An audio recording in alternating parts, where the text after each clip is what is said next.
नमस्कार, मैं हूं आशीष त्रिपाठी आपके साथ और रुक करेंगे दमोह से आ रही इस वक्त की बड़ी खबर का। पानी में डूबने से 2 बच्चों की मौत का मामला, 11 साल और 5 साल के मासूम की मौत का मामला।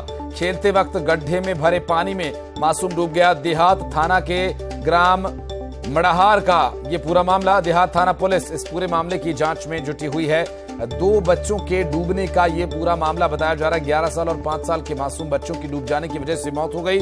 दरअसल खेलते वक्त एक गड्ढे में जो पानी भरा हुआ था उसमें डूब गए बच्चे। देहात थाना के ग्राम मड़हार की घटना बताई जा रही है। देहात थाना पुलिस मामले की जांच में जुटी हुई है। खेलते वक्त गड्ढे में भरे पानी में मासूम बच्चे डूब गए और ग्राम मड़हार की ये घटना। देहात थाना पुलिस इस पूरे मामले की जांच में जुटी हुई है। डूबने से 2 बच्चों की मौत हो गई। 11 साल और 5 साल के मासूम बच्चों की मौत का ये मामला। खेलते वक्त गड्ढे में भरे पानी में दोनों डूब गए थे। देहात थाना के ग्राम मड़हार का ये पूरा मामला और देहात थाना पुलिस पूरे मामले की जांच कर रही है, छानबीन कर रही है। दरअसल दमोह से पूरा मामला सामने आया। पानी में डूबने से 2 बच्चों की मौत हो गई। 11 साल और 5 साल के मासूम बच्चे की खेलते समय गड्ढे में भरे पानी में डूब जाने से मौत हो गई। और इस दुर्घटना के बाद से लगातार पूरे गांव में दहशत है। पूरे गांव में इस दुर्घटना से सनसनी फैल गई है। दरअसल देहात थाना पुलिस पूरे मामले की छानबीन कर रही है, जांच कर रही है। अभी तक जो बात सामने आई उसमें 11 साल और 5 साल के 2 मासूम बच्चों की खेलते वक्त पानी से भरे गड्ढे में डूब जाने की वजह से मौत हो गई है। और रायगढ़ से बड़ी खबर, खाना बनाने में देरी होने पर पति ने अपनी पत्नी को इतना मारा कि उसकी जान ही चली गई। दरअसल बहस हुई पति पत्नी के बीच और बहस के बाद लाठी डंडा लेकर पीट कर पत्नी की हत्या पति ने कर दी। और तमनार थाना के करमागढ़ गांव का यह पूरा मामला बताया जा रहा है और पुलिस ने आरोपी पति को गिरफ्तार कर लिया है। फिलहाल कार्रवाई की जा रही है आगे की और बताया जा रहा है कि विवाद हुआ और विवाद के बाद पीट कर अपनी पत्नी को ही मौत के घाट उतार दिया। हरपाल हमारे सहयोगी इस वक्त हमारे साथ फोन लाइन पर है। हरपाल, क्या जानकारी मिल पा रही है? पति ने क्या बताया इसके बारे में? पुलिस क्या कह रही है? क्या हो रही है कार्रवाई? बताना चाहूंगा कि पूरे मामले में आरोपी पति को पुलिस ने फिलहाल तो गिरफ्तार कर लिया है, लेकिन आरोपी पति ने जिस तरह की कहानी बताई वो बेहद ही चौंकाने वाला है।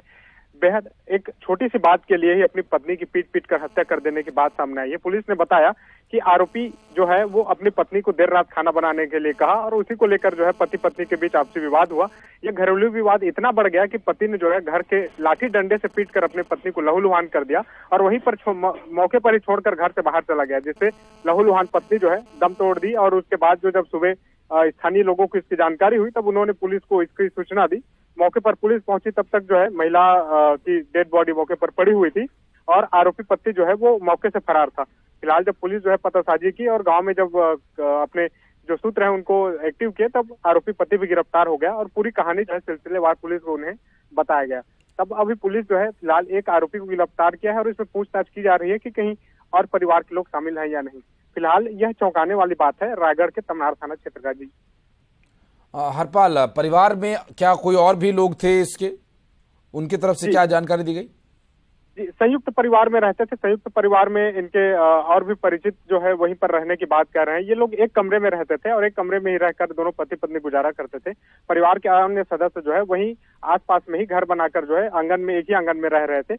लेकिन जब ये घटना हुई तब परिवार में केवल दोनों पति पत्नी ही थे और खाना बनाने को लेकर जब रात में विवाद हुआ तो रात के समय कोई इनको देख नहीं पाया। सुबह जब लाश देखे तब उसके बाद जो है पुलिस को सूचना दी। जी, बहुत शुक्रिया हरपाल जानकारी के लिए। और ग्वालियर से बड़ी खबर, अवैध पेट्रोल और डीजल बरामदगी का मामला। पुलिस ने मकान में रखे पेट्रोल और डीजल को बरामद किया। 1100 लीटर पेट्रोल और 1020 लीटर डीजल जब्त किया गया। यहां से 3 आरोपियों को पकड़ा गया। मार्केट रेट से कम दाम पर ये यहां पर बेचते थे और आरोपियों की डिपो से निकलने वाले डीजल पेट्रोल के टैंकर्स के साथ मिले भगत की आशंका जताई जा रही है। मुख्य आरोपी की तलाश में पुलिस जुटी हुई है। क्राइम ब्रांच और थाना पुरानी छावनी पुलिस की संयुक्त कार्रवाई यहां पर की जा रही है। डीजल और पेट्रोल चोरी का ये पूरा जो मामला है जिसमें जो सरकारी दाम है उस सरकारी दाम से कम रेट पर ये पेट्रोल और डीजल बेचते थे और थोड़ा बहुत नहीं, भारी मात्रा में यहां से करीब 1100 लीटर पेट्रोल बरामद किया गया है, 1020 लीटर डीजल बरामद किया गया है और इसमें टैंकर्स की मिलीभगत जताई जा रही है। एक जो डीजल और पेट्रोल के कुछ ड्रम मिले हैं, जिसमें लगभग 10 की संख्या है, लगभग उसमें 2000 से ऊपर का डीजल और पेट्रोल है और इसमें ये लोग इसको 10 रुपये कम में बेचते हैं। अगर पेट्रोल की कीमत 108 है तो उसको 95 से 98 रुपये में बेचते हैं और डीजल को ये लगभग 80 रुपये का बेचते हैं, 10 रुपये से कम में। इनसे अभी पूछताछ की जा रही है 3 लोगों को, तो इनको अभी पता नहीं है। इनको जो मेन व्यक्ति है वो अभी गायब है, अभी फिलहाल पुलिस हिरासत में नहीं है। बाकी 3 लोगों को हिरासत में लिया गया है और इनसे पूछताछ की गई तो इनकी तरह बताया गया है जो पेट्रोल पंप पे जो डीजल और पेट्रोल डालने जो टैंकर्स आते हैं, वो टैंकर्स के द्वारा कहीं ना कहीं इनको दिया जाता है। सुशील, क्या जानकारी मिल पा रही है? क्या टैंकर्स की मिलीभगत है? क्या इन्वेस्टिगेशन हो रही है? क्या कार्रवाई की जा रही है इसमें? बिल्कुल, देखिए ग्वालियर जिले के पुरानी छावनी थाना क्षेत्र का पूरा वाकया है। क्राइम ब्रांच को सूचना मिली थी, उसके बाद क्राइम ब्रांच ने पुरानी छावनी थाना पुलिस के साथ मिलकर एक मकान पर छापामार कार्रवाई की। यहाँ ड्रमों से करीब 1100 लीटर डीजल और 1000 लीटर पेट्रोल बरामद हुआ है और ये जो मौके से 3 आरोपी मिले हैं, इनसे पूछताछ के बाद इन्होंने बताया कि इनका एक जो मास्टरमाइंड है, मुख्य आरोपी, वो फरार है। तीनों से पूछताछ में कुल पुलिस को कई खुलासे हुए हैं और ये जो डीजल और पेट्रोल है, ये जो मार्केट रेट होता था पेट्रोल पंप का रेट, उससे 10 से 12 रुपए प्रति लीटर कम में उपलब्ध कराते थे। ये जो पूरा स्टॉक है पेट्रोल और डीजल का, ये ग्वालियर जिले के रायरू में ही एक बड़ा पेट्रोलियम का डिपो है। यहाँ देश भर के जो पेट्रोल और डीजल लेने आते हैं टैंकर, उन्हीं टैंकरों के जो ड्राइवर होते हैं वही इनको सस्ते दामों पर डीजल और पेट्रोल चोरी से कुछ बेच दिया करते हैं और वही स्टॉक के रूप में इनके पास रहता है और इसे ये मार्केट में 10 से 12 रुपए प्रति लीटर कम के दाम पे खपाते हैं। तो ये गोरख धंधा चल रहा था कई समय से और इसके पहले भी आपको बता दें कि पिछले साल भी एक कार्रवाई रायरू इलाके में ही इसी तरह की हुई थी, वहां भी हजारों लीटर डीजल पेट्रोल बरामद हुआ। तो पुलिस अब पूछताछ इनसे कर रही है और ये भी पता लगा रही है कि क्या डिपो के भी कुछ कर्मचारियों की इसमें मिलीभगत है, क्योंकि इतनी बड़ी मात्रा में डीजल और पेट्रोल बरामद होना ये सिर्फ डीजल पेट्रोल के टैंकर के जो ड्राइवर है उनके जरिए ही नहीं हो सकता। तो हो सकता है कि इसमें एक बड़ा नेटवर्क काम करता हो, डिपो के कर्मचारी हो जो ट्रक ड्राइवरों के जरिए इस गिरोह से पूरी डील करते हो। तो पुलिस अब और क्राइम ब्रांच इसमें पूछताछ करेगी, फिर खुलासा होगा। एक आरोपी जो फरार है मास्टरमाइंड, उसकी तलाश की जा रही है। जी, बहुत शुक्रिया आपका इस पूरे मामले पर जानकारी देने के लिए। और रुक करते हैं अगली खबर का। लुधियाना में इस वक्त की बड़ी खबर जो आपको बता दें, गैस लीक मामले में 11 लोगों की मौत के मामले में 4 लोगों की हालत अभी भी गंभीर बनी हुई है। मरने वालों में 3 बच्चे, 5 महिलाएं शामिल हैं और रिहायशी इमारत में बने बूथ में यह हादसा हुआ था। बढ़ते आगे और अब नजर डालेंगे खबरें 15 सेकंड में। मंडला में मन की बात कार्यक्रम को लेकर लोगों में उत्साह। नाव में बैठकर कार्यक्रम सुनते दिखाई दिए लोग। फगन सिंह कुलस्ते ने भी कार्यक्रम सुना।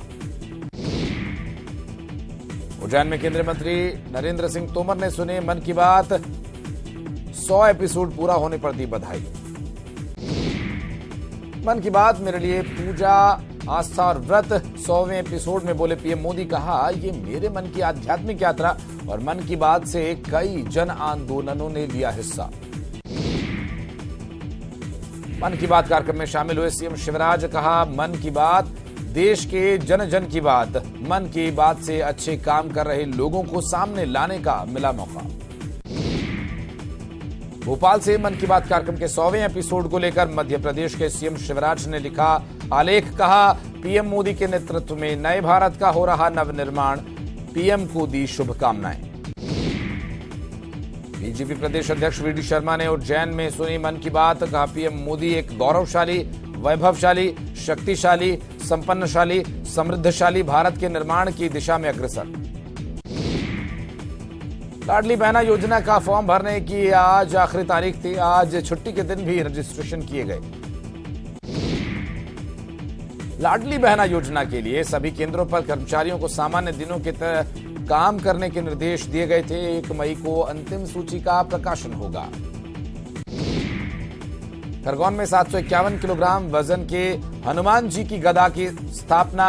खेड़ापति हनुमान मंदिर में 3 मई को स्थापना से पहले निकाली गई विशाल शोभा यात्रा।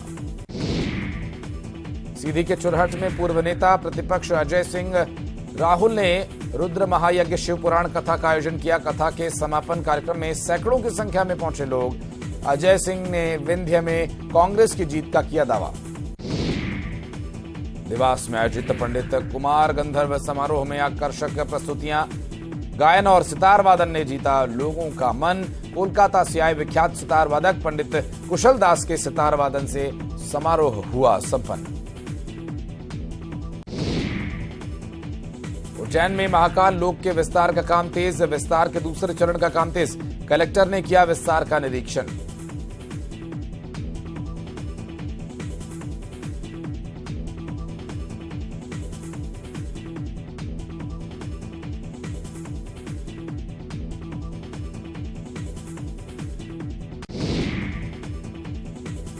पन्ना में संत निरंकारी चैरिटेबल फाउंडेशन ने लगाया रक्तदान कैंप। मंत्री बृजेंद्र प्रताप सिंह ने कैंप का किया उद्घाटन। कई जनप्रतिनिधि भी हुए शामिल। मुरैना में यातायात जागरूकता सप्ताह का आयोजन। ट्रैफिक रूल्स को लेकर दिया गया संदेश। ट्रैफिक रूल्स पालन करने के और नियम न तोड़ने के लिए की गई अपील। भोपाल में आसमान में बादलों का डेरा बरकरार। देश के कई जिलों में गरज चमक के साथ बारिश जारी। प्रदेश में मौसम 3 सिस्टम एक्टिव। अरब सागर बंगाल की खाड़ी लगातार आ रही उधर से नमी। एमपी में बादलों का डेरा। कई जिलों में हो सकती है बारिश। अलर्ट मोड पर प्रशासन। श्योपुर में झमाझम बारिश और बारिश से क्षेत्र में गिरा तापमान। उमस भरी गर्मी से लोगों को मिली राहत। शाजापुर में बारिश के साथ गिरे ओले। तेज बारिश के साथ गिरे ओले। खेतों में नजर आया सफेद बर्फ बिछी हिल स्टेशन जैसा नजर। देवास में प्लास्टिक के बोरे बनाने वाली फैक्ट्री में लगी भीषण आग। आग की लपटों में घिरी 4 मंजिला बिल्डिंग। दमकल विभाग ने संभाला मोर्चा। खरगोन में कलयुगी बेटे ने पिता की हत्या की सिर पर पत्थर से वार कर की हत्या। पुलिस ने आरोपी को किया गिरफ्तार। धार में अवैध शराब पर बड़ी कार्रवाई। पुलिस ने 2 शराब तस्करों को किया गिरफ्तार। 5000 किलो लहन भी बरामद। जबलपुर में विस्थापितों का आक्रोश। हाईवे जाम किया। बेमौसम बारिश की वजह से हुई परेशानी। विस्थापन स्थल पर ही बुनियादी सुविधाओं की कमी। भिंड में आकाशीय बिजली गिरने से 6 दुकानें धराशायी। दुकान के मलबे में दबे पिता पुत्र हुए घायल। जिला अस्पताल में इलाज जारी। ग्वालियर में महिला की बेरहमी से हत्या कर झाड़ियों में फेंका शव। निर्वस्त्र हालत में मिला महिला का शव। सिर और चेहरे पर गंभीर चोट के निशान। सतना में चित्रकूट क्षेत्र में मिला मोर का शव। सेलहा गांव में 3 आरोपियों ने किया मोर का शिकार। ग्रामीणों की सूचना पर डायल 100 की टीम पहुंची। तीनों आरोपी गिरफ्तार। जशपुर के शिक्षक वीरेंद्र भगत की पीएम मोदी ने की तारीफ। मन की बात में पीएम मोदी की तारीफ की। वीरेंद्र भगत कोरोना काल में बच्चों को पढ़ाने के लिए जाते थे। कोरबा में बड़े पर्दे पर मन की बात का प्रसारण। शहर के चित्रा सिनेमा हॉल में बड़े पर्दे पर लोगों ने मन की बात देखा और सुना। सीएम भूपेश बघेल ने युवाओं के खाते में जारी किया 17.5 करोड़ का बेरोजगारी भत्ता। सीएम ने युवाओं से किया संवाद। कहा, चाहता हूं सबको मिले रोजगार। सुकमा से बड़ी खबर। नक्सलियों ने उत्पात मचाया। माओवादियों ने वाहनों में आग लगाई। जेबीसी और हाइवा कंपनी की गाड़ियां जिसे आग के हवाले किया गया। जेसीबी और हाइवा को आग के हवाले किया। निर्माण कार्य में ये वाहन लगे हुए थे और फूलपकड़ी थाना क्षेत्र के इतापारा की ये घटना और घटना की अभी आधिकारिक पुष्टि नहीं की गई है। इस पूरे मामले पर लगातार रहेगी हमारी नजर। आपको बता दें कि माओवादियों ने जमकर यहां उत्पात मचाया और माओवादियों ने जेसीबी मशीन को निशाना बनाया और साथ ही साथ यहां आग के हवाले माओवादियों ने वाहनों को कर दिया। हाइवा और जेसीबी को आग के हवाले कर दिया। निर्माण कार्य में लगे वाहनों को आग लगा दी गई और फूलपकड़ी थाना क्षेत्र के इतापारा की यह घटना की अभी तक आधिकारिक पुष्टि नहीं हो पाई है। दरअसल माओवादियों ने यहां वाहनों में आग लगा दी। सत्यनारायण हमारे सहयोगी इस वक्त हमारे साथ मौजूद हैं। सत्यनारायण, क्या जानकारी मिल पा रही है, कितने वाहनों को आग के हवाले किया गया और अभी क्या स्थिति है फिलहाल? जी, आपको बता दूं कि ये सुकमा जिले के फुलपगड़ी थाना क्षेत्र का मामला है। वहाँ ईटा पार्क में कुछ निर्माण कार्य चल रहा था, जहाँ पर माओवादी जो है देर दोपहर जो है 4:30 बजे अचानक पहुंचे और निर्माण कार्य में लगी एक जेसीबी और 2 भाइयों को हाईवा वाहन को आग लगा दी और साथ ही साथ जो है आसपास के जो मजदूर काम कर रहे थे तो उन्हें जो है काम न करने की हिदायत दी है। और जो जानकारी निकल के आ रही है कि तीनों वाहन जो है आग के हवाले करने के बाद माओवादी जो है नारेबाजी करते हुए जंगल की ओर चले गए। और हालांकि अभी इसकी जो है अधिकारिक पुष्टि नहीं हुई है। पुलिस मौके के लिए रवाना हो चुकी है, क्योंकि काफी नक्सल प्रभावित इलाका है। तो जैसे ही पुलिस वापस जब लौटेगी तो पूरी जानकारी स्पष्ट हो पाएगी। जी बिल्कुल, और इस पूरे मामले को लेकर अभी सर्च भी किया जा रहा है और आगे की स्थिति को लेकर स्थानीय लोगों की सुरक्षा को लेकर क्या स्थिति है फिलहाल? क्या पुलिस ने और सुरक्षा बलों ने कोई अतिरिक्त कदम उठाए यहाँ पर? अभी निर्माण कार्य के में लगे जो मजदूर या जो निर्माण कंपनी है उनकी क्या स्थिति है? कोई बयान उनकी तरफ से आया है? और अभी वहां पर मौके पर क्या कार्रवाई की जा रही है? अभी जो है किसी प्रकार का बयान सामने नहीं आया है, क्योंकि इलाकों में लगातार माओवादी जो है निर्माण कार्यों को विरोध करते हैं और अक्सर ऐसी घटना को अंजाम देते हैं। लेकिन पुलिस भी पूरी तरह से सतर्कता बरत रही है और ऐसी सूचनाओं के बाद में आमतौर पर पुलिस जो है इलाके के आसपास की सर्चिंग अभियान शुरू कर देती है, ताकि किसी प्रकार की जो है माओवादी गतिविधि न हो और माओवादियों की गिरफ्तारी हो। और इसी इलाके में जो है लगातार जो है सड़कों के निर्माण में सुरक्षा बल जो है सुरक्षा भी देती है। लेकिन कहीं ना कहीं ऐसे ठेकेदार हैं जो पुलिस को बिना सूचना दिए उस इलाके में काम करने के लिए पहुंच जाते हैं और ऐसी घटनाओं का शिकार हो जाते हैं। और लिहाजा सूचना मिलते ही जो है पुलिस फुलपगड़ी थाना से जो है थाना प्रभारी और फोर्स जो है मौके के लिए रवाना हो चुकी है, जो कि काफी नक्सल प्रभावित इलाका है। उन इलाकों में नेटवर्क की सुविधा नहीं है और जैसे ही पुलिस वापस कैंप पहुंचेगी तो पूरी स्थिति जो है स्पष्ट हो पाएगी। जी बिल्कुल, बहुत शुक्रिया आपका इस जानकारी के लिए सत्यनारायण, और नजर बनाए रखिए आप इस खबर पर। अपडेट आपसे लेते रहेंगे। वक्त एक छोटे से ब्रेक का है, खबरों का सिलसिला ब्रेक के बाद भी जारी रहेगा।